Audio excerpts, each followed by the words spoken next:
Welcome to the Slop Farm. Enjoy the video. In this video, I will explain how to use your PlayStation 4 controller on BeamNG.drive. First, begin by connecting your PlayStation 4 controller to your personal computer. You can use a standard USB cable for a reliable wired connection, or pair it via Bluetooth for wireless freedom. Just make sure your computer registers the controller as a generic gamepad, which is crucial for the next steps. Next, you will need PS4 Windows, a vital tool for making your controller fully compatible. Go ahead and download the most recent stable version from a reputable website. Once downloaded, run the application and carefully follow any on-screen prompts to install the necessary drivers.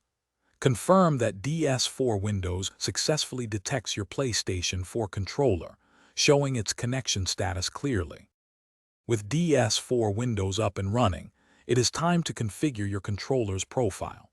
You can either create a brand new profile tailored specifically for BeamNG.drive or modify an existing one. Take a moment to fine-tune the sensitivity of your analog sticks and triggers, adjusting them until they feel just right for precise driving.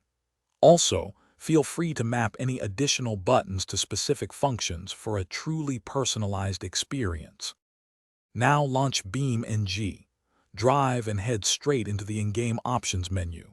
From there, locate the Controls section and then specifically navigate to the Hardware tab. Here, you will assign all your essential driving functions.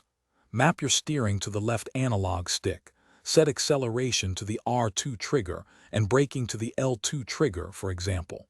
Assign any other desired actions to the remaining buttons. Thanks for watching. Consider subscribing if we helped you today.